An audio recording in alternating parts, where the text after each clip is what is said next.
नर्मदे हर. वसुदेव सुतं देवं कंसचाणूरमर्दनं देवकी परमानंदं कृष्णं वंदे जगद्गुरुं. ज्ञान वैराग्य ऐश्वर्य यशस्वी औदार्य हे साही गुणवर्य वसती जेथ येणे कारणे भगवंत. हे सहा गुण भगवंतांच्या ठिकाणी वसतात. हे सहा गुण भगवंतांच्या जीवनात कसे प्रकट झालेत ह्याचा आपण आढावा घेणार आहोत, मागोवा घेणार आहोत. आज आपण भगवंतांच्या जीवनामध्ये ज्ञानाचा आविष्कार, ज्ञानाचा प्रकटपणा कसा झालेला आहे ते बघूया. सध्या ज्ञान कशाला म्हणतात? एखाद्यानं पुणे मुंबई अंतर बिनचूक सांगितलं, शनिवारवाडा कोणी बांधला हे लगेच सांगितलं, किंवा सध्या अमेरिकेचा अध्यक्ष कोण आहे, इंग्लंडचा पंतप्रधान कोण आहे हे तो बरोबर सांगू शकला तर त्याला ज्ञान असे म्हणतात. परंतु विचार करा, हे ज्ञान नाही, ही माहिती आहे. ज्ञान आणि माहिती यामध्ये अंतर आहे. आपल्याकडं ज्ञान म्हणजे आत्मज्ञान असंच म्हणतात, तेव्हा श्रीकृष्णांच्या ज्ञानाचाच म्हणजे आत्मज्ञानाचा मागोवा घ्यायला हवा. आपलं तत्वज्ञान सांगतं की अहम ब्रह्मास्मी या महावाक्याचा अनुभव घ्यावा. भगवान श्रीकृष्ण आपण परब्रह्म आहोत या अनुभवावर लहानपणापासूनच सुस्थिर आहेत. हे तादात्म्य केव्हाही विचलित झालेलं नाही आहे. तुकाराम महाराजांना किंवा एकनाथ महाराजांना सुद्धा हाच अनुभव होता. परब्रह्माचे स्वरूप त्यानेही अनुभवले होते, किंवा परब्रह्म हेच आपले स्वरूप आहेत असे अनुभवाचे उद्गार सुद्धा त्यांच्या मुखातून सहजपणे बाहेर पडले आहेत. तुका आकाशा एवढा झाला आहे, तुका झाला पांडुरंग असेही ते म्हणलेले आहेत. परंतु तुका पांडुरंग होण्यापूर्वी त्यांची साधकावस्था होती, त्यांची तपश्चर्या चालू होती. तपश्चर्येनं ते आत्मज्ञानावर स्थिर झाले म्हणून ते संत. अवतारी पुरुषोत्तमांना साधना करावी लागत नाही, ते जन्मताच त्या परब्रह्मपदावर सुस्थिर असतात. भगवद्गीतेत अनेक ठिकाणी असे शब्द येतात, माम अनुस्मर मयी सर्वाणी भूतानी चातुर्वर्ण्यम मया सृष्टम मन्मना भव मद्याजी भव मा एकम शरणम व्रज. माझे स्मरण कर, ही भूते माझ्या ठिकाणीच आहेत, 4 वर्ण मीच निर्माण केले. तू मन बुद्धी मला अर्पण कर, माझ्यासाठी यज्ञ कर, मलाच शरणे. या सर्व ठिकाणी मी, मला म्हणजे श्रीकृष्ण या व्यक्तीला नाही.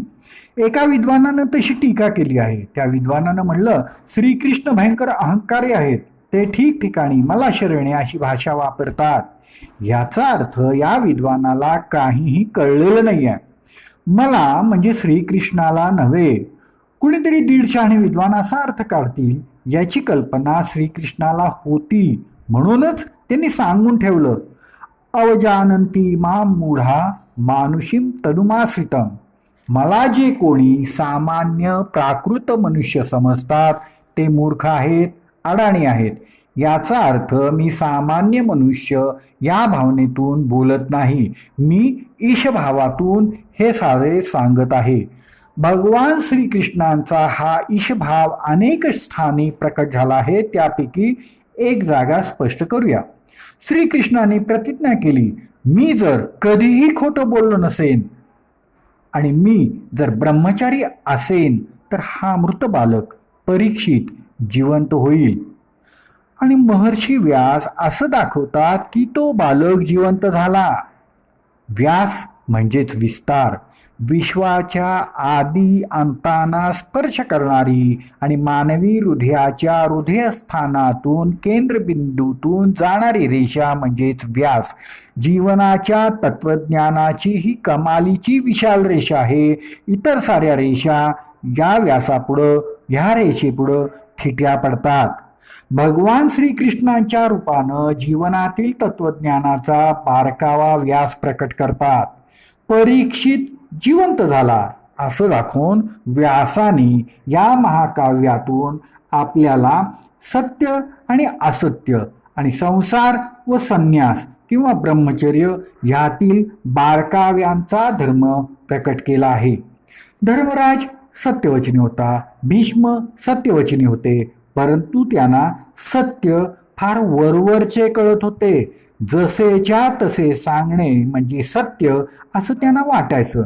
धर्मराजाचा आणि भीष्मांचा धर्म फार चाकोरीबद्ध होता, ठोकळेबाज होता.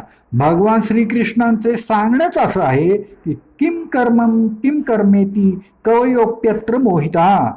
कोणते कर्तव्य आहे आणि कोणते अकर्तव्य हे कळणे मोठमोठ्या विद्वानांनाही कठीण जाते. धर्म ठोकळेबाज नाही, त्याची चाकोरी आखून देता येत नाही. मुलांचे गुणांचे वर्गीकरण करून हे गुण धर्माच्या खात्यावर घालावेत आणि हे गुण अधर्माच्या खात्यात घालावेत असं काही सांगता येत नाही, करताही येत नाही. जीवनातील कोणतेही सिद्धांत असे स्तंभ आखून दाखवता येत नाहीत. तसं असतं तर फारच सोपं झालं असतं. भगवान श्रीकृष्णांच्या रूपानं धर्मराजांच्या धर्मकल्पनेतील अपुरेपणा इथं व्यासाने दाखवलेला आहे. भगवान श्रीकृष्णांची सत्यवचनाची प्रतिज्ञा वैदिक ऋत कल्पनेवर आधारलेली आहे. ऋत व सत्य या दोन कल्पना स्वतंत्र आहेत. साधारणतः लोक ऋत म्हणजेच सत्य समजतात. शब्द आता प्रचारातच राहिलेला नाही, पण अनऋत शब्द शिल्लक आहे. ऋत नाही ते अनऋत, म्हणून लोकांना वाटतं की ऋत म्हणजे सत्य. परंतु ऋत शब्दाचा वास्तविक अर्थ आहे विश्वव्यापक नियम. जीवनात ऋताचे पालन महत्वाचे आहे. सत्य म्हणजे जीवनात ऋताचे पालन करणे. मग काय फरक पडतो? एक उदाहरण घ्या. गुरुत्वाकर्षण हा विश्वव्यापक नियम आहे, म्हणजेच गुरुत्वाकर्षण ऋत आहे. आता 15,000 फुटावरनं उडी मारली तर या ऋताप्रमाणे तंगडी मोडेल, हे उघड आहे. परंतु ऋताचेच पालन करून 15,000 फुटावरनं विमानातनं हवाई छत्री घेऊन उडी मारली तर चालेल. ध्यानात घ्या की 15,000 फुटावरची उडी चालते. सत्य उलट दिसतं, परंतु दोन्हीकडे ऋत पालन आहे. भगवान श्रीकृष्ण ज्यावेळी मी कधीही कोठेही खोटे बोललो नसेन अशी प्रतिज्ञा करतात, त्यावेळी मी ऋतधिष्ठित वर्तन ठेवलेले आहे असं उद्घोषित करतो. मी ऋताधिष्ठित वर्तन ठेवलेलं आहे असंच त्यांना सांगायचं आहे. धर्मराजांचा धर्म सत्याच्या कल्पनेवर आधारलेला आहे. त्याला सरळ असणारं सत्य कळतं. श्रीकृष्णांचा धर्म ऋताधिष्ठित आहे. तो विवेकानं शाश्वत धर्माचे पालन विविध प्रकारे करत आहे. म्हणून खरे की खोटे यापेक्षा तो ऋताधिष्ठित सत्यपालन करत आहे. एका चित्रपटात हे फार सुंदर रीतीने दाखवलं आहे. एक चोर होता, तिजोरी तो फोडण्यात पटाईत होता. त्याला पकडलं, तुरुंगात नेलं. तिथून तो पळाला. लोक त्याला फार सज्जन समजू लागले. पोलीस त्याच्या पाळतीवर होते. एकदा एक मुलगा खेळत खेळत तिजोरीत लपला. तिजोरीचं दार बंद झालं. किल्ल्या सापडेनात. मुलगा गुदमरून मरणार. हा सज्जन तिथं होता. तिजोरी फोडण्यात तो पटाईत होता. आपल्या कौशल्याने त्याने ती तिजोरी उघडली. मुलगा वाचला. सगळ्यांना आनंद झाला.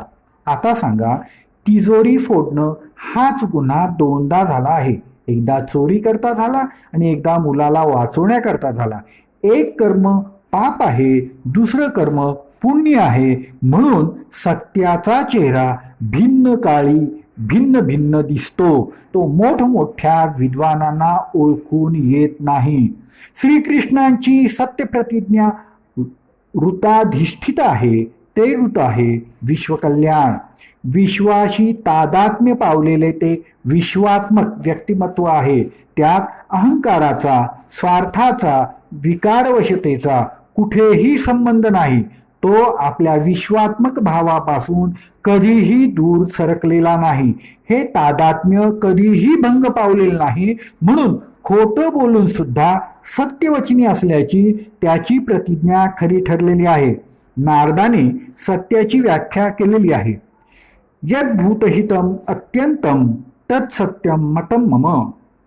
जे प्राणीमात्रांचे अत्यंत हित तेच सत्य होय. ही गोष्ट श्रीकृष्णाला आणि व्यासांना आपल्यावर ठसवायची आहे. सत्य ठोकळेबाज नसते. तशीच ती ब्रह्मचर्याची ही प्रतिज्ञा. ज्ञानदृष्टीने पुरुष म्हणजे आत्मा व स्त्री म्हणजे प्रकृती. प्रत्येक स्त्री ही आत्मदृष्टीने पुरुष असून प्रत्येक पुरुष शरीराचे किंवा प्रकृतीच्या दृष्टीने स्त्री आहे. कारण प्रत्येक व्यक्ती ही आत्मा व शरीर यांचेच म्हणजे प्रकृती पुरुष मिलनाचे दृश्य स्वरूप आहे. हे ध्यानात घेतलं तर मी ब्रह्मचारी असेन तर या प्रतिज्ञेचा अर्थ मी प्रकृतीचा भोग घेतला नाही असा होतो. ज्ञानदेवांच्या भाषेत सांगायचं झालं तर असं म्हणता येईल की मी इंद्रियग्रामावर कधी आलोच नाही. इंद्रियांच्या, शरीराच्या, प्रकृतीच्या अधीन होऊन कोणतेही कार्य केलेलं नाही.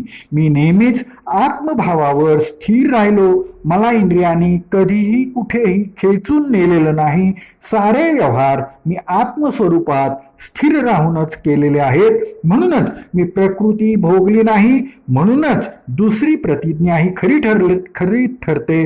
श्रीकृष्णाचे ब्रह्मचर्य अशा स्वरूपाचं आहे. अशा रीतीने श्रीकृष्ण नित्य आत्मा स्वरूपातच वावरताना दिसतो.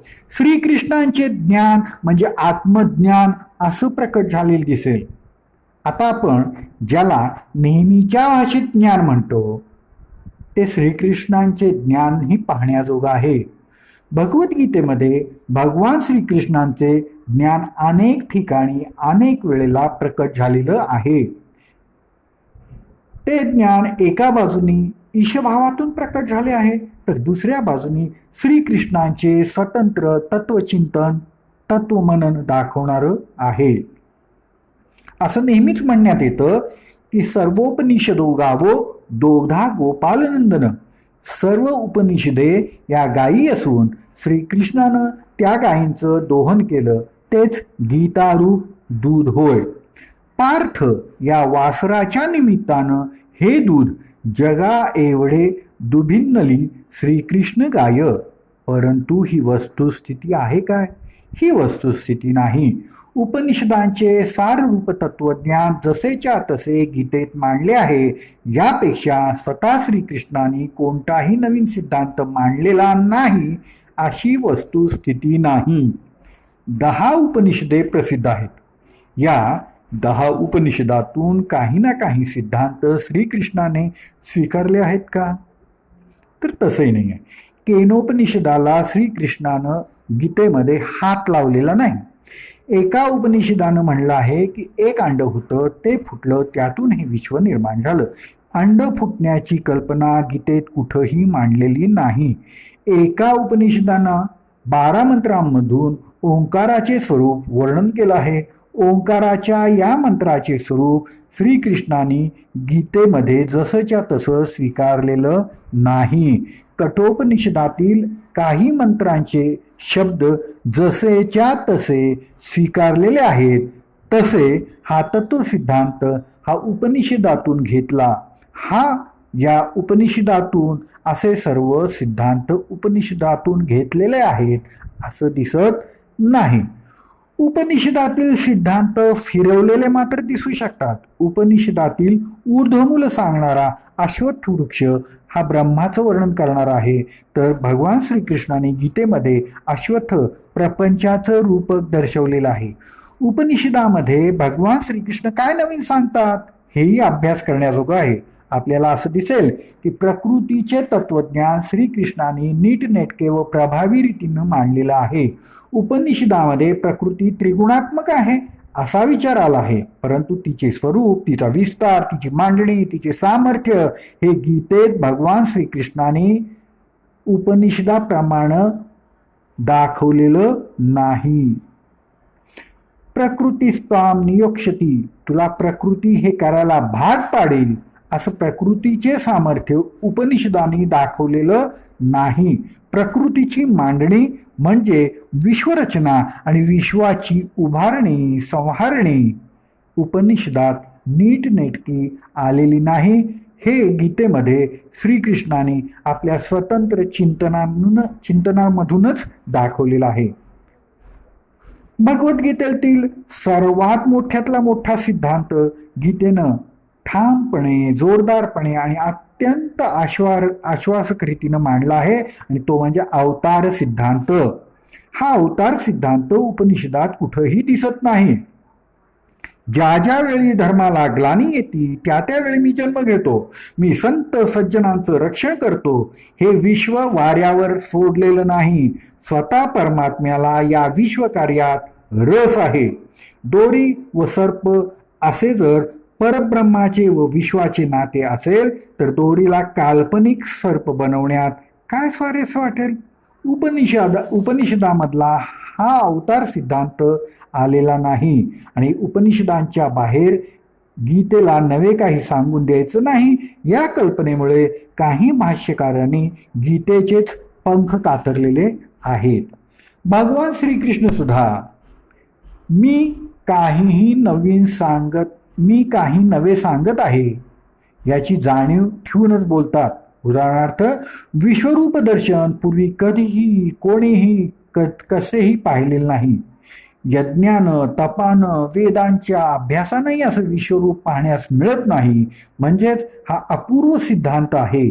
उपनिषदात हा कुठंही आलेला नाही.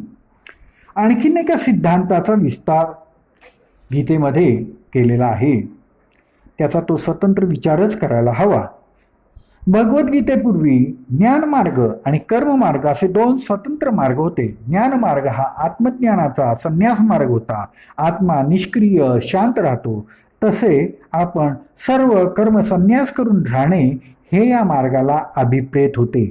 दुसरा कर्ममार्ग होता. यात यज्ञाला महत्व होतं. यानं स्वर्ग प्राप्ती होते. भगवान श्रीकृष्णांनी ज्ञानमार्गातील ज्ञान स्वीकारलं परंतु निष्क्रियता टाकली. भगवान श्रीकृष्णांनी यज्ञ मार्गातील कर्म स्वीकारलं परंतु फलकामना टाकली. अशा रीतीने भगवान श्रीकृष्णाने ज्ञान मार्गाला कर्माची जोड दिली आणि कर्म मार्गाला संन्यासाची जोड दिली आहे. पुढे योग वशिष्ठाने ज्ञान कर्म हे पक्ष्यांच्या दोन पंखाप्रमाणे आहे असं म्हणलं आहे. पक्ष्याचे दोन पंख आणि माणसांचे दोन पाय यात काही फरक आहे का हो? एक पाय तुटला तर माणूस लंगडा होतो, परंतु लंगडत लंगडत का विना तो काम करू शकतो. तसं मात्र दोन पंखांचं नाही. कोणताही एक पंख तुटला तर पक्षी उडूच शकत नाही. एक पंख आहे म्हणून तो अर्धा उडेल असं नाही, तो लोळागोळा होऊनच पडतो. तसंच जीवनातील ज्ञान कर्माचं आहे. कोणताही पंख तुटून चालणार नाही. सर्व कर्म संन्यास कसला करता? मूर्ती लाहोनी देहाची, खंती करती कर्माची, ते गावढेगा. कर्माचा संन्यास होऊ शकत नाही. संन्यास करायचा आहे तो अहंकाराचा आणि कर्मफलाचा, आणि हे शक्य आहे, एवढंच शक्य आहे. अशा रीतीनं श्रीकृष्णाने ज्ञानमार्ग आणि कर्ममार्ग यांचा समन्वय दाखवला आहे आणि तो अत्यंत अपूर्वपणे दाखवलेला आहे. उपनिषदात फारसा न आलेला किंवा प्रभावी रीतीने न मांडलेला आणखीन एक सिद्धांत भगवान श्रीकृष्णाने गीतेमध्ये अत्यंत सामर्थ्य संपन्न भाषेत मांडला आहे आणि तो सिद्धांत म्हणजे भक्तिमार्ग. भक्तिमार्गाचे इतके महात्म्य उपनिषदांनी कुठेही मांडलेले नाही. हे सारं ध्यानात घेतलं की भगवान श्रीकृष्ण हा केवळ उपनिषदांचं दोहन करून सार सांगतो हे खरं नाही आहे. हे पटतं? आणि श्रीकृष्ण हा कोणी प्राध्यापक नाही आहे, घरी 50-60 पुस्तकांची ग्रंथांची टिपणं काढून सार रूपानं संपादन करून आपल्या पुढं मांडतोय असं नाही आहे. श्रीकृष्णाचं स्वतःचं चिंतन आहे, स्वतःचं मनन आहे आणि स्वतःची अत्यंत श्रेष्ठ दर्जाची अशी अनुभूती आहे की जी उपनिषदांच्या पेक्षा स्वतंत्र विचार आणि स्वतंत्र ज्ञान आपल्याला दाखवते. भगवद्गीता म्हणजे श्रीकृष्णांची वाङ्मय मूर्ती आहे. ही मूर्ती पूर्वी तयार झालेल्या साच्यातच ओतलेली आहे असं समजणं बरोबर नाही. अनेक भाष्यकारांनी उपनिषदांच्या सिद्धांतांबाहेर गीता चिंतन जाऊ द्यायचंच नाही या आग्रही चौकटीनं गीतेचे अनेक सिद्धांत काटछाट करून सोलून तासडून या चौकटीत ठोकून ठोकून बसवलेले आहेत. भगवान श्रीकृष्णांच्या ज्ञानाचं तेज कसं डोळं दिपवणार आहे त्याचा हा अत्यंत स्वल्प परिचय झालेला आहे. नर्मदे हर, नर्मदे हर, नर्मदे हर, नर्मदे हर. ज्ञान वैराग्य ऐश्वर्य यश श्री औदार्य हे साही गुणवर्य वसती जेथ येणे कारणे भगवंत. आपण भगवंतांच्या ज्ञान या गुणाचा मागोवा घेतला, पण हे ज्ञान म्हणजे विश्वज्ञान व्यवहार ज्ञान असं दोन्ही मिळून आहे. तेव्हा आपण भगवंतांचं व्यवहार ज्ञान विश्वज्ञान म्हणजे विज्ञान ह्याचा जरा मागोवा घेऊया. भगवान श्रीकृष्णांचं विज्ञान म्हणजे विश्वज्ञान गीतेत कसं कसं प्रकट झालं याचा थोडा आढावा घेऊया. ज्याला आपण सध्या पदार्थ विज्ञान म्हणतो ते भगवंतांनी त्रिगुणाच्या परिभाषेत सांगितलेलं आहे. प्रकृती म्हणजे हा निसर्ग आहे, हा त्रिगुणात्मक आहे असं भगवंतांचं म्हणणं आहे. हे विवेचन अत्यंत स्थूल मानानं केलेलं आहे. जड तत्वास तमोगुण म्हणलं आहे. आकार स्थूलता जडता हे तमोगुणानं सूचित होतं. रजोगुणानं गती सूचित केली आहे. सत्वगुण प्रकाश किंवा ज्ञान सांगणार आहे. हे तिन्ही गुण एकाच वेळी प्रत्येक पदार्थात असतात असं आपलं तत्वज्ञान सांगतं. विश्व त्रिगुणात्मक आहे याचा अर्थ कोणत्याही पदार्थात हे 3 गुण दिसतातच. पदार्थाचा आकार स्थूलता ही तमोगुणानं दिसतील. पदार्थातील अणू परमाणू पकडून ठेवलेले असल्यानं पदार्थांना स्वरूप प्राप्त करून देतात. सारं दृश्य ह्या तमोगुणामुळेच, पण त्यातील अणू परमाणू गतिमानही आहेत. त्यात रजोगुण आहे. पदार्थ स्थिर भासला तरी त्यात आंतरिक गती असतेच, हे रजोगुणानं सूचित केलेलं आहे. गतिशून्य असं काहीही नाही. पदार्थ विद्युत अणूंचे बनलेला असून हे विद्युत अणू कमालीचे गतिमान असतात असं आधुनिक शास्त्रज्ञ सांगतात. तेच रजोगुणानेही सांगितले आहे. जडता म्हणजे स्थिरता तर रजोगुण म्हणजे गतिमानता. गीता ह्या पुढे जाऊन सांगते की गती ही सत्वगुणानं प्रेरित झालेली आहे. ती सत्वगुणाकडे जाणारी आहे म्हणजे क्रमशः विकसन होणारी आहे. पदार्थातील गती वाटेल तशी नाही आहे, तिला ठराविक दिशा आहे. आजचं विज्ञान इथं साशंक आहे. गती आहे परंतु या गतीची दिशाही भगवान श्रीकृष्ण गीतेमध्ये सांगतात. इथं पायरी पायरीनं विकसन होत चाललेलं आहे. याचा नाश होत नाही, याला कुठेही अडथळा येत नाही. ही क्रमशः विकसन प्रक्रिया भगवंत गीतेमध्ये मांडतात. ही विकसन दिशा अत्यंत ढोबळ मानानं सांगता येईल. पृथ्वीतून वनस्पतीसृष्टी, वनस्पतीतून प्राणीसृष्टी, प्राणीसृष्टीत पशुपक्षी आणि मानव असे विकसन दिसते. थोडक्यात म्हणजे जडातून चैतन्याचा विकास होत आहे. पुढे हाच चैतन्याचा विकास मानवात मन बुद्धी अहंकार या क्रमानं चालू असलेला दिसतो. याला सत्वगुण म्हणायचं. सत्वगुण म्हणजे ज्ञानाच्या दिशेने चालू असलेले विकसन. प्रत्येक पदार्थात एकाच वेळी 3 गुण दिसतात. सृष्टी व्यापार मुळे या 3 गुणांनीच चालतो. तमोगुण हा संहारक समजला जातो. पौराणिक कल्पनेप्रमाणे रुद्र, विष्णू हा पालन करता, निर्मिती शक्तीला ब्रह्मा म्हणलं आहे. विष्णू शक्ती विकसन पावते, विकसन करते, रुद्रशक्ती संहार करते, ती मर्यादा घालते. या दोन्ही शक्ती एकाच वेळेला हव्यात. केवळ विकसन असतं तर वाढ होतच राहिली असती. शरीर वाढत वाढत राहिलं असतं तर घरे बांधता आली नसती. दात वाढत राहिले असते तर तोंडावर राहिले असते. रुद्र केवळ संहार करत नाही तर मर्यादाही घालून देतो. शरीराची वाढ योग्य वेळेला थांबवतो. दातांची वाढ अशीच तो थांबवतो. झाडांची वाढ अशीच तो थांबवतो. हे बरं आहे, नाहीतर काहीतरी विचित्रच घडलं असतं. तमोगुणानं विकसनाला पडणारी ही मर्यादा ज्ञानानं म्हणजे सत्वगुणानं पडतं असं आपलं शास्त्र सांगतं.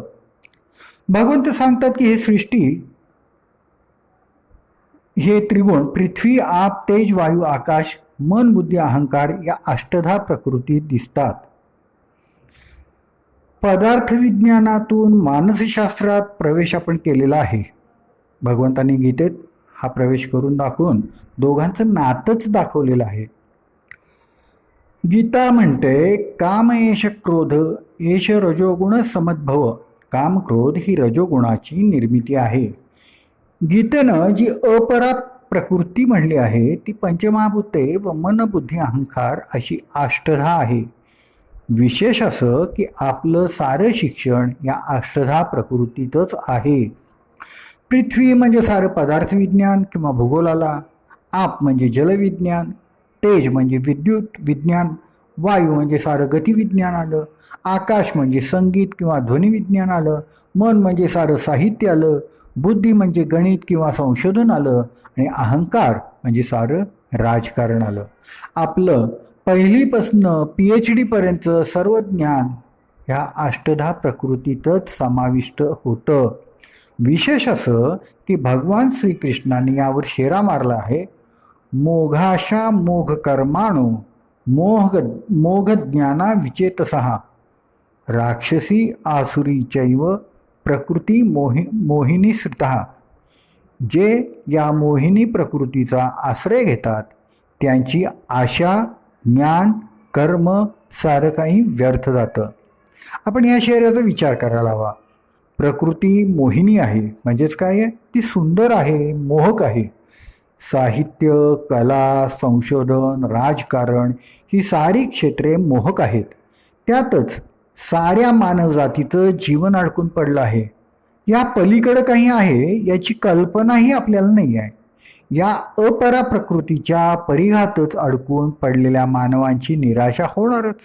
त्यांचं ज्ञान, कर्म व्यर्थ जाईल असं श्रीकृष्णांचं म्हणणं आहे. याचं कारण साधं आहे. पराप्रकृतीचेही ज्ञान हवं. पराप्रकृतीचे ज्ञान म्हणजे या सर्व ज्ञान क्षेत्रांना एका सूत्रात गुंफणारे ज्ञान. ही ज्ञानक्षेत्रे विस्कळीत मण्याप्रमाणे नको आहेत. त्यांची सुरेख अशी माळ करायला हवी. जीवन एक आहे, अखंड आहे, म्हणून ज्ञानाचे तुकडे नको आहेत, विस्कळीतपणा नको आहे, विखुरलेले मोती नको आहेत. तसं झालं तर सारं ज्ञान, कर्म व्यर्थ जातं असं श्रीकृष्णांचं सांगणं आहे. या तत्वचिंतनातनंच आपण आपोआप गीतेच्या मानसशास्त्राकडं वळतो. भगवंतांनी सांगितलंय, शिक्षणशास्त्र ज्या मानसशास्त्रावर उभं राहतं ते मानसशास्त्र भगवंतांनी योगशास्त्राच्या रूपानंच सांगितलेलं आहे. आधुनिक मानसशास्त्र आणि योगशास्त्र यात फार अंतर आहे. योगशास्त्र खूप वरच्या दर्जाचं आहे.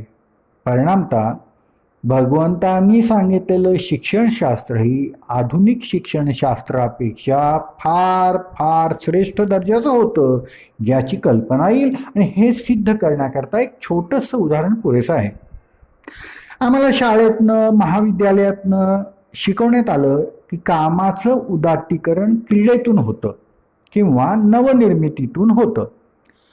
मी म्हणलं ठीक आहे, आता क्रीडेतून किंवा नवनिर्मितीतून ज्याचं उदात्तीकरण झालं आहे असे एक तरी उदाहरण मला सांगा. आमच्या प्राध्यापकांना ह्याचं एकही उदाहरण सापडेना. मी म्हणलं की कुणा एखाद्या लेखकाची किंवा क्रीडापटूची कामवासना उदात्त झाली असं निश्चयपूर्वक सांगता येतं काय? येत नसेल तर क्रीडेतून व नवनिर्मितीतून उदात्तीकरण होतं ह्या म्हणण्याला काय अर्थ आहे? भगवंत सांगतात की कामाचे उदात्तीकरण भक्तिभावानं होतं, निश्चयपूर्वक होतं. उदाहरण बघायचंय? तुकाराम घ्या, स्वामी विवेकानंद घ्या, त्यांच्या जीवनातील एक एक प्रसंग पहा. त्यात त्यांची ही वासना उदात्त झाली आहे हे सूर्यप्रकाशा इतकं स्पष्ट आहे. विवेकानंदांच्याकडे एक तरुणी आली आणि ती म्हणाली, माझी इच्छा आहे आपल्यासारखा पुत्र मला व्हावा, म्हणून मी तुमच्याकडे आली आहे. विवेकानंदांनी तिला साष्टांग नमस्कार केला आणि म्हणलं, अगं मग तू मला तुझा मुलगाच मान ना, म्हणजे झालं. हे झालं कामाचं उदात्तीकरण. कामक्रोधांचं विस्मरण निराळं आणि उदात्तीकरण निराळं. मी मंडईत गेलो किंवा कुठे व्याख्यान द्यायला गेलो तर कामवासना विस्मृतीत लोप पावलेली असते, पण ती उदात्त झालेली नसते. योग्य वातावरणाची संधी पाहत असते. व्यक्तिमत्व संपूर्ण बदलून जाणं, व्यक्तिमत्वाची संपूर्ण नवी रचना होणं महत्त्वाचं असतं. कोणत्याही वातावरणात न बदलणारे व्यक्तिमत्व घडवणं म्हणजे उदात्तीकरण. योगशास्त्रानं तसं नवीन व्यक्तिमत्व घडतं. या साऱ्या शास्त्राचा परिचय देण्याची इथं गरज नाही, कारण ते एक फार मोठं स्वतंत्र प्रकरण होईल. भारतीय योगशास्त्र हे अनुशासनात्मक आहे, तर पाश्चात्य मानसशास्त्र हे अनुवर्णनात्मक आहे. हा या दोन्हीतील महत्त्वाचा फरक आहे. आणखीन एका बाबतीत पाश्चात्य मानसकार आणि योगशास्त्र यांची तुलना करून बघूया. आमच्या शैक्षणिक पदवी अभ्यासक्रमात व्यक्तिमत्व विकास असा एक विषय होता. What is the developed personality? It is all sided development असं आम्हाला सांगण्यात आलं. ऑल साइडेड या शब्दांना तसा काही अर्थ नाही. इट इज अ व्हेग टर्म असं मी म्हणलं. तेव्हा मला स्पष्टीकरण देण्यात आलं, एखादी व्यक्ती कवी, लेखक, क्रीडापटू अशी अनेक क्षेत्रात निष्णात आहे. जितकी अधिक क्षेत्रे तितके त्या व्यक्तीचे व्यक्तिमत्व अधिक विकसित समजावे. तेव्हा मी म्हणलं, तसं असेल तर ज्ञानेश्वर, शिवाजी महाराज यांच्यापेक्षा एखादा आधुनिक पंडित श्रेष्ठ ठरेल. आणि मी एका विद्वानाचं नाव सांगून म्हणलं, मग ही व्यक्ती कवी होती, पत्रकार होती, वक्ता होती, चित्रपट दिग्दर्शक होती, नाटककार होती. So his personality is more developed than Shivaji Maharaj और ज्ञानेश्वर. Will you accept? असं म्हणताच वर्गात गोंधळ माजला. मी म्हणलं, याचा अर्थ असा आहे की आपण करीत आहात ती व्याख्या चुकत आहे. अशी काहीतरी व्याख्या करा की ज्ञानदेव, शिवाजी महाराज हे सहजगत्यात श्रेष्ठ व्यक्तिमत्वे ठरतील. नंतर मी म्हणलं, तशी व्याख्या भगवंतांनी सांगितलेली आहे. भगवंत म्हणतात, व्यक्तिमत्वाचा विकास म्हणजे स्थितप्रज्ञता. या कसोटीवर घासून जर ज्ञानदेव, तुकाराम महाराज यांची व्यक्तिमत्वे डेव्हलप पर्सनॅलिटीज ठरतील. आता व्यक्तिमत्वाची व्याख्याच जर चुकली तर आपल्या मानसशास्त्रानं शैक्षणिक ध्येये, उद्दिष्टे आणि त्यांचे मार्ग जे आखले ते सगळे चुकले. आज नैतिकतेचा आणि शिक्षणाचा काहीही संबंध राहिलेला नाही. याचं हे एकमेव कारण आहे. आजच्या शिक्षणात आचरणाला कोणतेही स्थान नाही. शिक्षणाची मर्यादा अष्टधा प्रकृतीच्या परिवर्तनात बंदिस्त झाली आहे. भगवंतानं सांगून टाकलं, मोघ ज्ञान मोघ कर्म, म्हणजे हे सारे ज्ञान कर्म व्यर्थ जाणारच. तेच होत आहे. उच्च शिक्षित नि अधिक भ्रष्ट आहेत. शिक्षण वाढतं आहे, नैतिकता कमी कमी कमी होत चाललेली आहे. सुशिक्षित गुन्हेगारांची संख्या वाढती आहे. असं हे ज्ञान व शांती यांचं व्यस्त प्रमाण चिंतनीय आहे की नाही? आता यासाठी भगवंतांचं समाजशास्त्र समजून घ्यायला हवं. गीतेचं समाजशास्त्र म्हणजे भगवंतांचं समाजशास्त्र मानसशास्त्रावर आधारलेलं आहे. हे अध्यात्मशास्त्राचा एक ग्रंथ आहे, तो म्हणजे गीता. हे लक्षात घ्या. म्हणजे यातील प्रत्येक संकल्पना आध्यात्मिक आहेत, अर्थशास्त्रीय नाही, हे लक्षात ठेवायला हवं. गीतेचे आध्यात्मिक समाजशास्त्र चातुर्वर्ण्य या संकल्पनेने सांगितलेले आहे. या शास्त्राचेही परिपूर्ण विवेचन मला आत्ताच करता येणार नाही.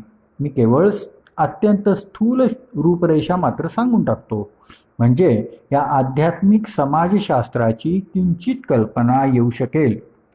चातुर्वर्ण्य या संकल्पनेचे अत्यंत विपरीत अर्थ सध्या रूढ झाले आहेत. त्यातलं आपल्याला मर्म कळेनासं झालं आहे. या चातुर्वर्ण्याचा कोणाच्याही जन्माशी कधीही काही संबंध नाही आहे.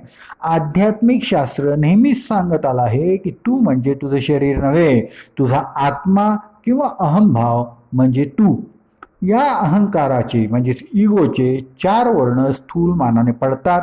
ते त्रिगुण व कर्म म्हणजे मनावरचे संस्कार यातून घडतात. व्यक्तीचा अहंभाव त्रिगुणांचे प्रमाण व संस्कार यातून निर्माण होतो असा त्यांचा अर्थ आहे.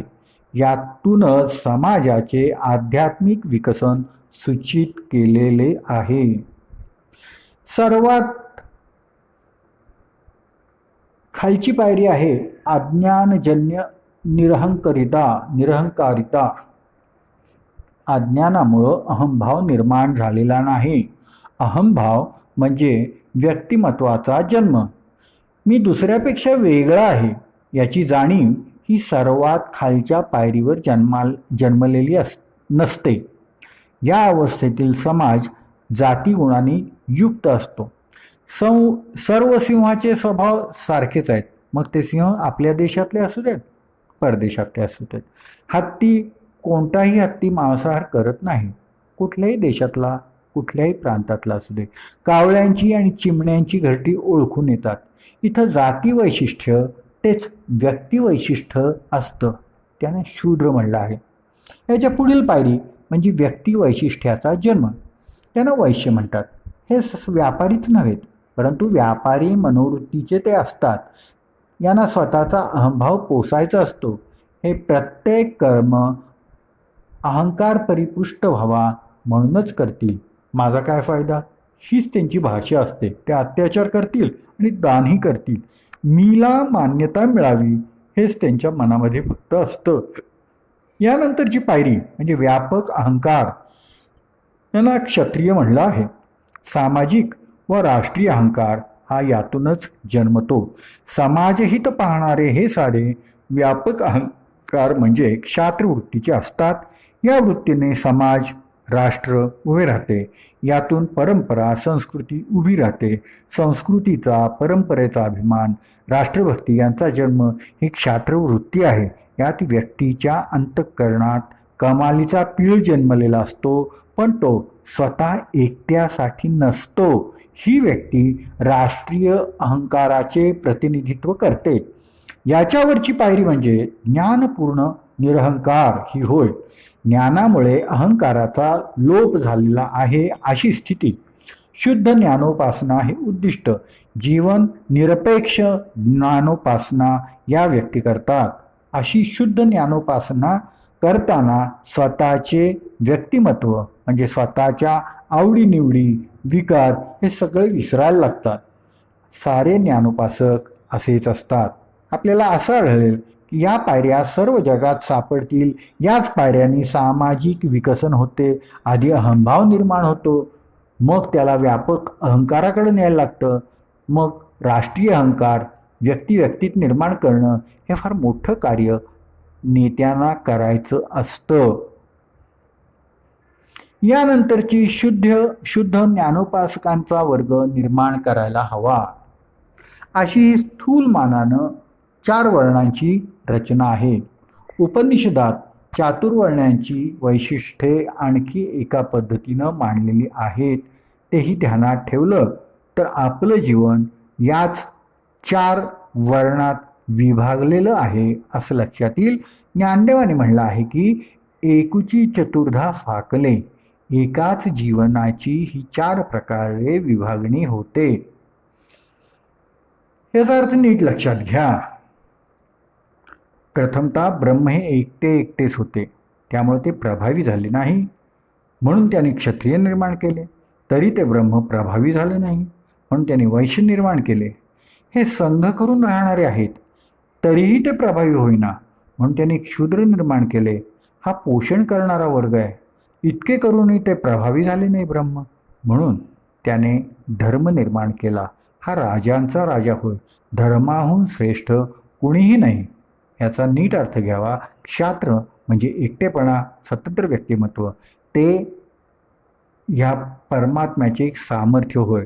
आपले प्रत्येकाचे जीवन पूर्णपणे स्वतंत्र आहे, इतके की माझ्यासारखे माझ्या मुलाचंही जीवन नाही. अशा रीतीने क्षात्र एकटेपण ही जी नर्मदे हर. याच वेळी मी स्वतंत्र रीतीने जगत असतानाही माझं दुसरं जीवन चालू असतं. संघटित पण, याला वैश्य जीवन म्हणलेलं आहे. गाव, समाज, राष्ट्र या रूपानं ब्रह्माचे दुसरे सामर्थ्य प्रकट होते. तिसरे जीवनही याच वेळी असायला हवं, ते म्हणजे निर्मितीचं. याला उपनिषदांनी पोषणद्रव्ये निर्माण करणारे जीवन म्हणलं आहे. एकटे असो वा समाज असो, तो या पोषणद्रव्यावरच टिकायचा आहे निश्चित. नवसृजन हे ब्रह्माचं तिसरं सामर्थ्य होय. म्हणजे जीवन या 3 स्तरावर चालतं, इतके करूनही चौथा वर्ण हवा. ते जीवनाचे सामर्थ्य म्हणजे या 3ही सामर्थ्यांना गुंफणारे असे चौथे सामर्थ्य असायला हवे. याला उपनिषदांनी धर्मजीवन किंवा ब्राह्मण म्हणलं आहे. याचा अर्थ ब्राह्मण हे धर्म सामर्थ्य असून ते स्वतंत्र नाही, ते या 3ही सामर्थ्यात अनुस्यूत आहे. व्यक्तिगत जीवन, सामाजिक जीवन व सर्व समाज मिळून जीवनास आवश्यक असणारी जी निर्मिती करणार आहात, ती या सर्वांना एका सूत्रात बांधणारा समाजधर्म वा राष्ट्रधर्म हवा. हा वर्ण सर्व समाजात हवा, तरच समाज सामर्थ्य संपन्न होतो. इथं पहिल्यांदा ब्रह्म एकटं होतं असं म्हणलं आहे. ब्रह्म म्हणजे केवळ ज्ञान.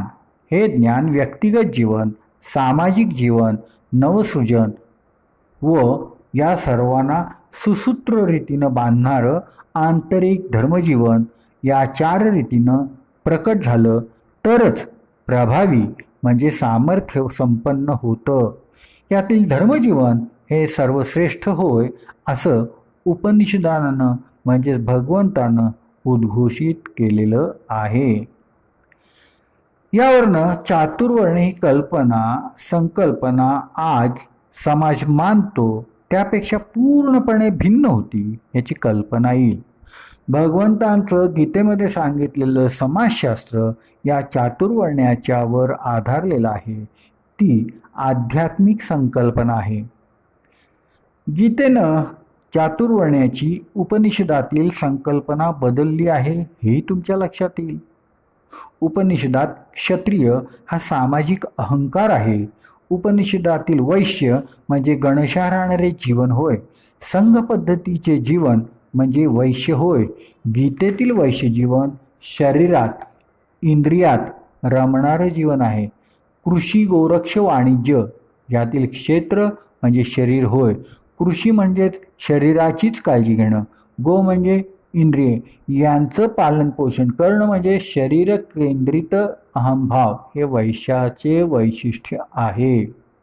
राष्ट्रीय अहंकार स्वाभाविक रीतीनंच शौर्यम तेजो धृतिर्द्राक्ष युद्धे चाप्य पलायनम दानम ईश्वर भावश्च या गुणांनी प्रकट होतो आणि असाच व्हायला हवा.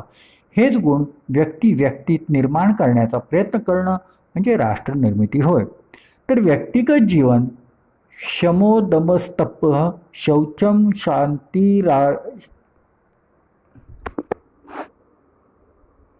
शमोदमस्तप शौचम शांतिरार्जवमेवच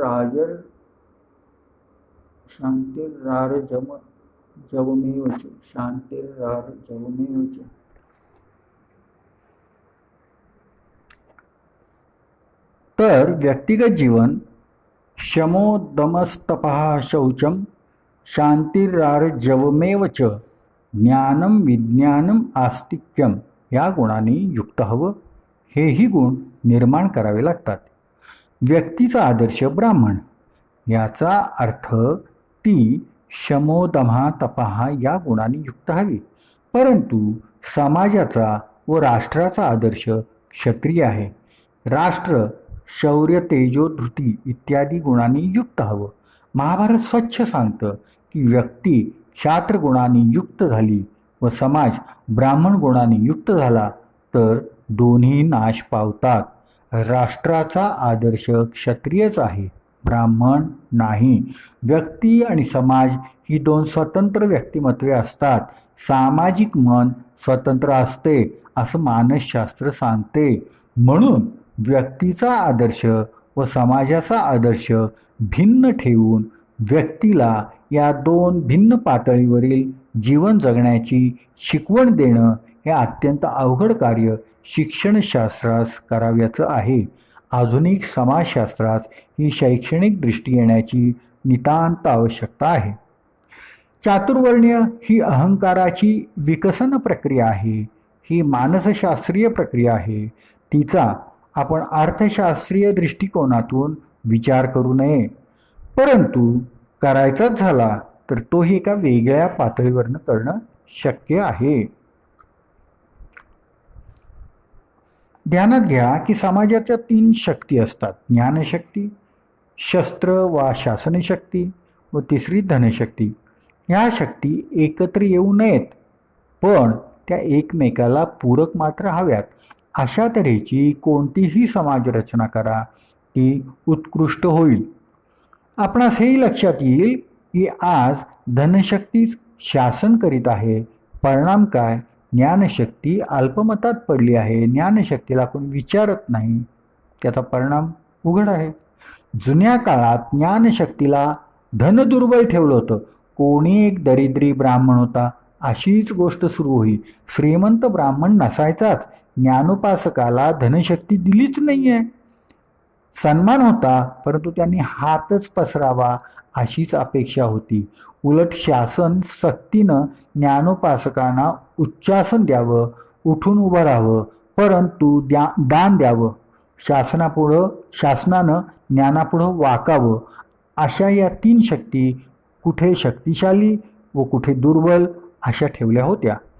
पण साऱ्या विवेचनावरून भगवंतांचं तत्वज्ञान समाजशास्त्रीय दृष्टी ध्यानी घेऊनच केलेला आहे. हा विचार ज्ञानी, योगी, भक्त किंवा वर्ण या पारिभाषिक शब्दातून मांडला गेलेला आहे. यानंतर भगवंतांचं राजकीय तत्वज्ञान काय आहे याचा थोडा अभ्यास करू.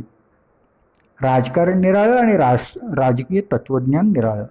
राजकारणानं राजकीय तत्वज्ञान अभिव्यक्त करायचं असतं. राजकारण जीवन मूल्यानुगामी हवे. भगवंतांनी राजकीय तत्वज्ञानाचं सूत्र ईश्वर शब्दानं व त्याच्या गुणवर्णनानं सांगितलेलं आहे. ईश शब्दाचा अर्थच शासन करणारा आहे. ईश शासनात. तेव्हा शासन कसं असावं? सर्वतः पाणिपादम तत् सर्वतः अक्षिशिरोमुखम सर्वतः श्रुतिमल्लोकम सर्वमावृत्य तिष्ठती. सर्वत्र हात आहेत, सर्वत्र पाय आहेत, सर्वत्र डोळे आहेत, मुख आहेत, मस्तक आहेत, सर्वत्र कान आहेत. अशा रीतीने जो सर्वांना व्यापून राहिला आहे असं ईश्वराचं वर्णन केलेलं आहे. शासन करता असाच असावा लागतो. त्यानं मी दिल्लीत राहतो, मला दिसलं नाही, त्यावेळी मी रशियात होतो, माझ्या कानावर आलं नाही असं म्हणून चालत नाही. तो सर्वव्यापी आणि सर्वसाक्षी असाच हवा. ईश्वराला पुरुष असं म्हणतात. वेदांतात पुरुष आणि प्रकृती अशी 2 तत्वे सांगितली असून दोन्हीही अनादी आहेत. पुरुष निर्गुण, निराकार, अकर्ता असा असतो. सारी सृष्टी निर्मिती प्रकृतीच करती असं विवेचन येतं. विशेष असं की प्रकृती या शब्दाचा संस्कृतमध्ये प्रजा असाही अर्थ होतो. तेव्हा प्रकृतीचे विवेचन म्हणजे प्रजेचे विवेचन असं समजायला पाहिजे. राज्यघटना ही निराकार अकर्ता अशी असते, परंतु ती घटनाच राज्य चालवित असतं हेही खरं. घटनेला धरून प्रजा कार्य करते, सारे कार्य प्रजेचीच. घटना तशी अकर्ताच राहते हेही खरं. या निमित्ताने एक आठवण झाली. लोकमान्य टिळकांनी म्हणलं आहे, स्वराज्य हा माझा जन्मसिद्ध हक्क आहे. या लोकमान्य टिळकांच्या सुप्रसिद्ध उक्तीमधील स्वराज्य शब्दानं केवळ आपल्या लोकांचं राज्य एवढंच सूचित होत नाही. स्वराज्यातील स्व म्हणजे काय? स्वभाषा, स्वसंस्कृती, स्वतःचा इतिहास, स्वतःचा धर्म, आपली हजारो वर्षांची परंपरा, हे सगळं स्वमध्ये अंतर्भूत आहे. आमची माणसे राज्यकर्ती व्हावीत एवढेच स्वराज्य शब्दांनी लोकमान्यांनी उद्घोषलेलं नाही. संपूर्ण सत्व ज्यामध्ये आहे ते व्यक्त होणं फार मोलाचं आहे. काही शब्द आपण वापरतो, परंतु त्याचा आपण नीट अर्थही बघत नाही. साधा व्यक्ती हा शब्द घ्या. मी एक व्यक्ती आहे असं मी म्हणतो, परंतु व्यक्ती म्हणजे काय? व्यक्ती म्हणजे व्यक्त झालेली गोष्ट. मी व्यक्ती आहे, पण कशाची? माझ्या रूपानं काय व्यक्त होत आहे? माझ्या रूपानं माझा अहंकार व्यक्त होतो. या अहंकारात माझे ज्ञान, अज्ञान, माझे संस्कार हे येतात आणि संस्कारात माझी भाषा, माझ्या कला, माझा इतिहास, माझी परंपरा हे सगळं काही येतं. मी या सर्वांची व्यक्ती आहे. माझं अहम स्वरूप या सर्वातून ठरतं. या स्वची घटना म्हणजे निर्मिती कशी व्हावी याचं जे दिग्दर्शन करते तो पुरुष, कारण स्व ही प्रकृती आहे. माझे सत्व निर्माण करणारे भाषा, इतिहास, संस्कृती, कला इत्यादी घटकांना स्वराज्यात महत्त्व असतं. त्यातून तर स्वनिर्माण होणारच. राजकारण म्हणजे प्रत्येक व्यक्तीतील हा स्व राष्ट्रपुरुषाच्या अभिव्यक्तीचीच प्रकृती बनावी असा पद्धतशीर प्रयत्न आहे. थोडक्यात म्हणजे राष्ट्रीय व्यक्तिमत्व हे प्रत्येक व्यक्तीच्या अहममधून अभिव्यक्त होईल अशा तऱ्हेची योजना आखणं आणि अर्थात ती कार्यवाहीत आणणं म्हणजे राजकारण होय. अशा तऱ्हेनं भगवान श्रीकृष्णांच्या विविध क्षेत्रातील विज्ञानाचा आपण परिचय करून घेतला. आता विज्ञान शब्द गीतेत अभिप्रेत असणारा अर्थ सांगत आहे, हे आपल्या ध्यानात आलंच आहे. आता जाता जाता व्यवहार ज्ञान भगवंतांचं कसं होतं, भगवंतांनी व्यक्तीची पारख कशी केली, ते व्यवहार कुशल कसे होते याचा थोडा परिचय करून घ्या. अर्जुनाने एक प्रतिज्ञा केली, जो माझ्या शस्त्राचा अपमान करेल त्याला मी ठार करेन. युद्धात अभिमन्यू मारला गेला. धर्मराज शोकाकुल झाला. त्या शोकात तो म्हणाला, बाळ अभिमन्यू मारला गेला, काय तुझ्या गांडीव धनुष्याचा उपयोग? झालं. अभिमन्यूच्या मृत्यूचा शोक बाजूला राहिला. अर्जुनानं धर्मराजावरच आपलं शस्त्र उगारलं. मी सत्य प्रतिज्ञ ठरलो पाहिजे. मी याला ठार मारणार, कारण याने माझ्या शस्त्राचा अपमान केलेला आहे. झालं. श्रीकृष्ण पटकन उठला आणि म्हणाल, थांब थांब थांब, तुला प्रतिज्ञा पालन करायचं आहे ना.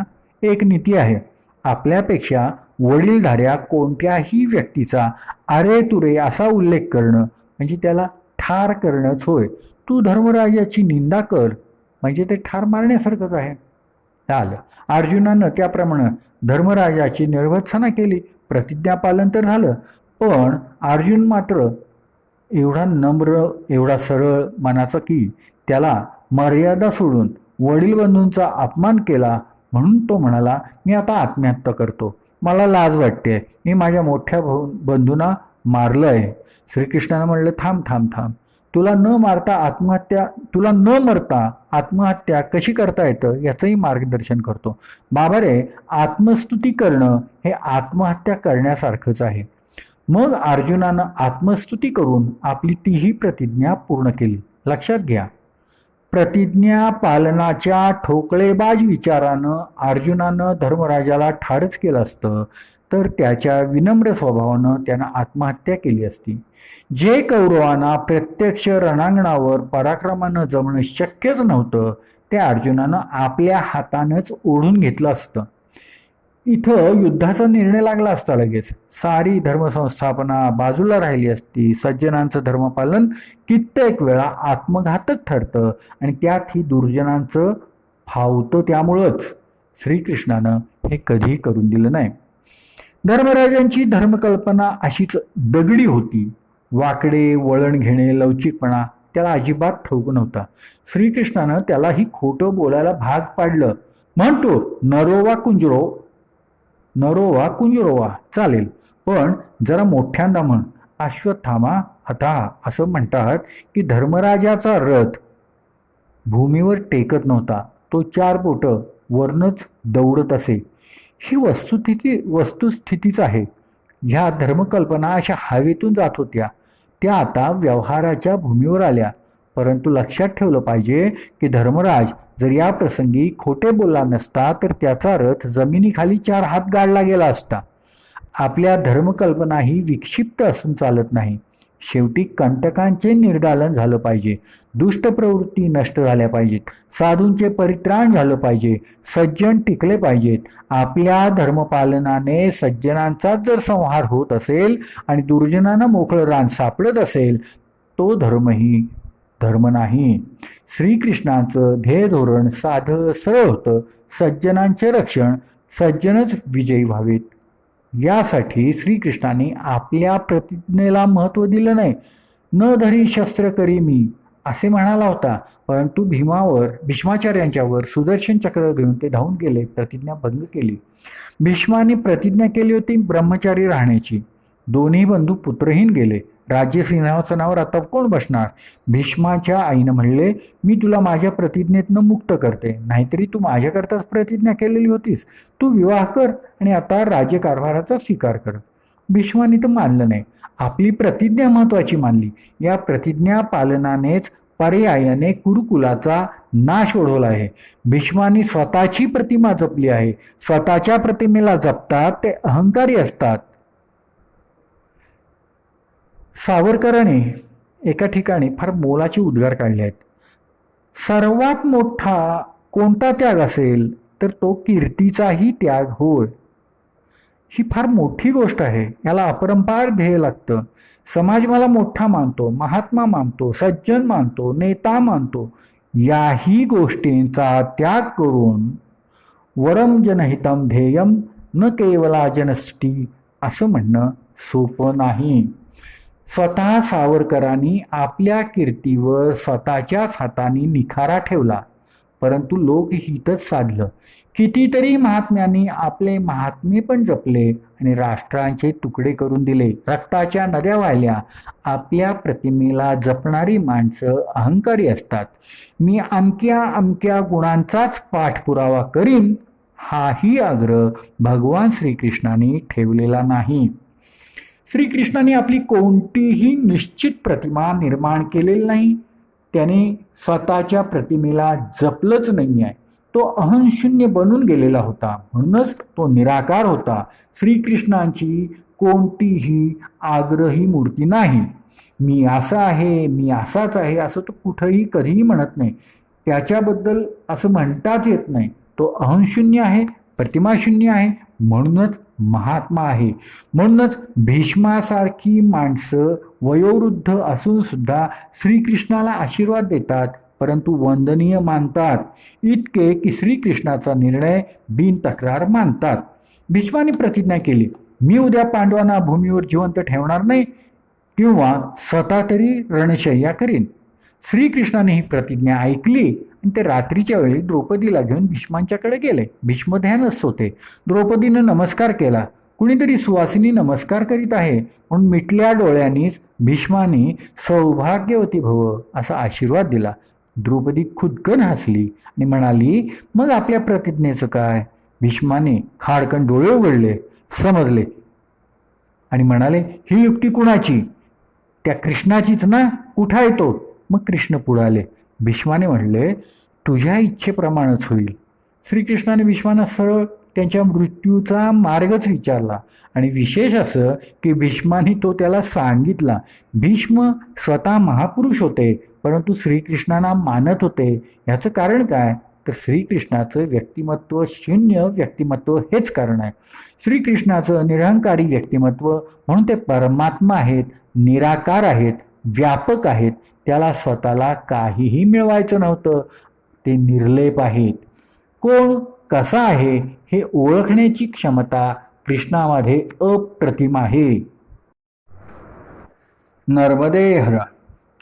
कोण कसा आहे हे ओळखण्याची क्षमता भगवान श्रीकृष्णांच्यामध्ये अप्रतिम आहे. युद्धानंतर धृतराष्ट्रानं भीमाला भेटायची इच्छा प्रकट केली. भीम पुढे सरकला. कृष्णाने त्याला मागं खेचलं आणि भीमाचा लोखंडी पुतळा पुढं केला. धृतराष्ट्रानं त्या पुतळ्याला एवढी कडाडून मिठी मारली की तो लोखंडी पुतळा फुटून कोसळला. पांडव चकित झाले. धृतराष्ट्राचे कपट त्यांच्या लक्षात आलं. हे श्रीकृष्णाच्या ध्यानी आलं नसतं तर युद्धाच्या विजयानंतर या क्षणी या धृतराष्ट्र भेटीने साऱ्या विजयाचा आनंदच घालवला असता. कोण काय करू शकेल याची भगवान श्रीकृष्णांना पुरेपूर कल्पना आहे. तसंच एकदा अश्वत्थामा कृष्णाकडे गेला आणि म्हणाला, कृष्णा, तुझं सुदर्शन चक्र मला उसनं दे रे जरा, थोडा वेळ दे. कृष्ण म्हणाला, ठीक आहे, ते बघ तिथंच जमिनीवर पडले, घेऊन जा. अश्वत्थामा गेला. चक्र उचलायला लागला. काहीही करून ते भूमीवरनं चक्र उचलता येईना, हलवता येईना. तो लाजला आणि त्याने आपल्या मनातला हेतू सांगून टाकला. म्हणाला, कृष्णा, माझ्या मनात आलं होतं की ते सुदर्शन चक्र उचलायचं आणि तुझ्यावरच फेकायचं. कृष्ण हसला आणि म्हणाला, ते मला ठाऊक होतं, पण ते तुला उचलता येणार नाही आहे हेही मला माहीत होतं. या प्रसंगातनं कृष्णाच्या शक्तीचाही प्रत्यय येतो आणि त्याची व्यक्तीचीही पारख किती अचूक होती याची कल्पना होती. कोण काय करण्याची शक्यता आहे याची पूर्ण कल्पना कृष्णाला आहे. यामुळंच श्रीकृष्ण विज्ञानयुक्त आहेत. याचबरोबर श्रीकृष्णांची गुणग्राहकताही विलक्षण आहे. स्वतः ज्ञानसंपन्न व राजनीती कुशल असताना धर्मराजास त्यांनी सांगितलं, भीष्माकडून राजनीती शिकून घे, त्यांच्याकडूनच शिक. यात श्रीकृष्णाचा मोठेपणा आहे. यात स्वतःबद्दलची निरहंकारिता आहे आणि दुसऱ्याबद्दलची गुणग्राहकता आहे. अशा रीतीने आपण आता श्रीकृष्णाच्या व्यवहार ज्ञानाचे पैलू बघितलेले आहेत. एकूण ज्ञानवैराग्य ऐश्वर्य यशस्वी औदार्य हे साही गुणवर्य वसती जेथ येणे कारणे भगवंत. अशा रीतीनं आपण भगवान श्रीकृष्णांच्या ज्ञान विज्ञानाची रूपरेखा जेवढी आपली कुवत आहे तेवढी मी तुम्हाला सांगितलेली आहे. मला असं काही वाईट वाटणार नाही जर कोण म्हणला की तुम्ही किती थोडंच सांगितलेलं आहे. भगवंतांचं ज्ञान ह्याच्याही पेक्षा प्रचंड आहे आणि त्यांचं विज्ञान तर ह्याच्याही पेक्षा अति प्रचंड आहे. कारण ती गोष्ट ही भगवंतांचं श्रीकृष्णांचं भगवत स्वरूपच सिद्ध करणारी ठरेल. नर्मदे हर, नर्मदे हर, नर्मदे हर.